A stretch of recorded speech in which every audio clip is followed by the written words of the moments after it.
So Teamsters Union President Sean O'Brien is sounding off in all things former Vice President Kamala Harris and the 2024 election, spilling his thoughts on why he thinks the Democrats lost. He made comments Tuesday on Free Press founder-editor Bari Weiss's podcast. Let's watch. Democrats lost, and I think you made a good point earlier. They fell in love with their captors. They fell in love with big money. They fell in love with big tech, and they forgot who they truly representing, working people. The Democrats forgot that they need to be in their communities where they represent, talking to people, finding out and identifying the issues that truly matter. Look, this whole election for the Democrats was based on social justice issues. O'Brien also skewered what he called a smug Kamala Harris for a tense meeting she had with the union. Let's take a look. Joan goes in the line, and Joan says, "I'm Joan Corey. I'm a vice president with the Teamsters Union." And she pointed her finger at Joan and said, "Teamsters better get on board." And so Joan says, "Excuse me? Yeah, Teamsters better get on board. I don't know why you haven't endorsed me yet." So she comes back and she tells me this, and I'm like, the nerve. Her closing was, "Listen, I'm going to win with you or without you." And it was like such a smug answer, like, okay. And that turned the majority of the people in that room off her. So despite O'Brien's comments, Fox News and AP 2024 voter analysis shows a majority of union members supported Harris for president. As a reminder, the Teamsters declined to make an endorsement for president, breaking a long history of endorsing Democrats dating back to 1996. The group was the only one out of the nation's 10 major unions not to endorse her.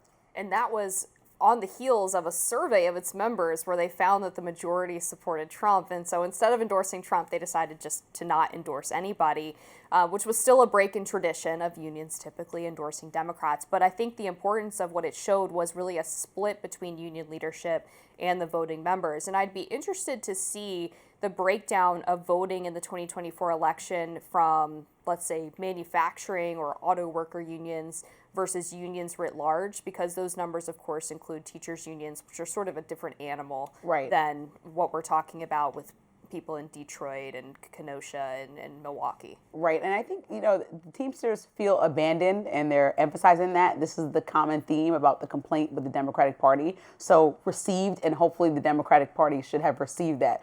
But my question is, what has President Trump and the Republicans done for you? There has to be some type of conversation about how this is better than this. And not to say, it doesn't work to say, oh, we're offering nothing really, but we're a better option than this. That worked maybe with Joe Biden, and then that's not going to work again. The people want you to be offering them something that they're interested in.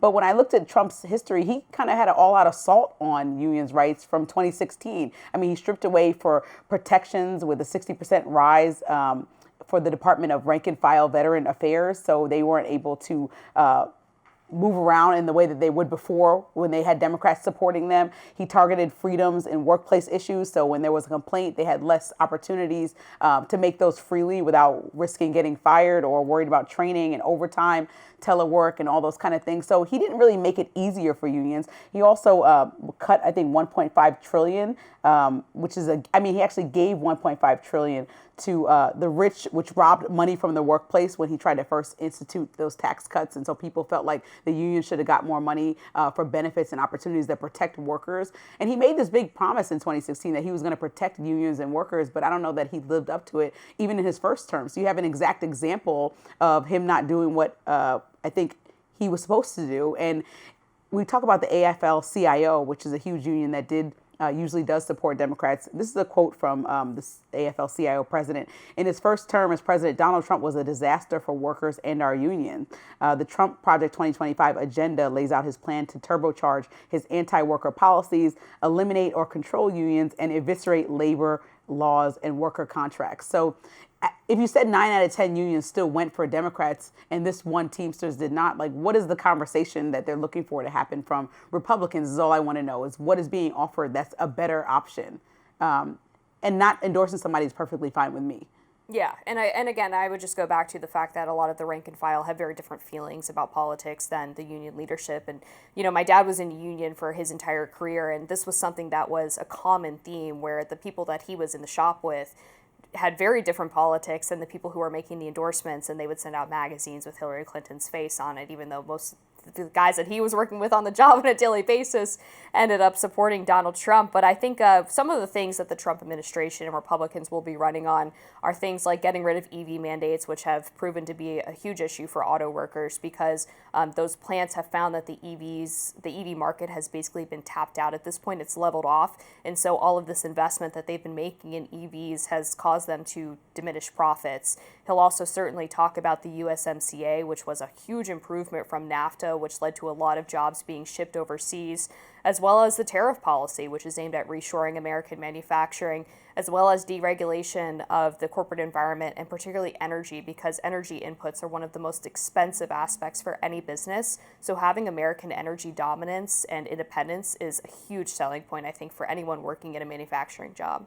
Yeah, and I think that there are people that can say on both sides what they've done or having interests, because like you said, these bigger leadership positions don't represent every single worker. But I want both parties. That was a charge for me to say, even though Democrats are resting on their laurels since 1996, because perhaps some things that they put in place have helped unions and workers benefit to make sure that they're protected in the right ways with programs and packages, like if they're hurt on the job and all these kind of incentives to make sure that they're covered properly.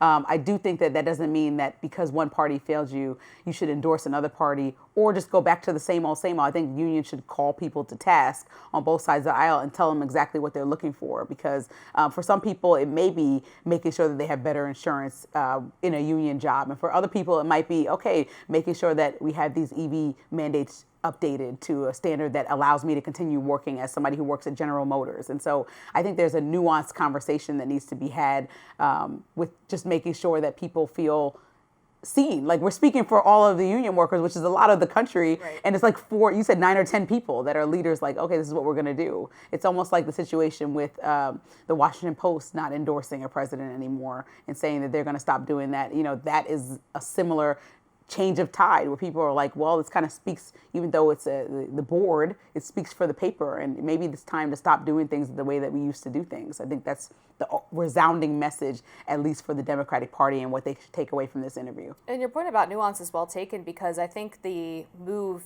specifically in the blue wall states toward Trump in 2016, which was really driven by a lot of those union voters, was really not a partisan thing. It was more about Trump being an outsider and someone who promised to bring massive change to the system, a system that they felt was failing them for decades with the offshoring of manufacturing, with their cities being hollowed out by those companies moving out of the country, or even in right-to-work states in the South.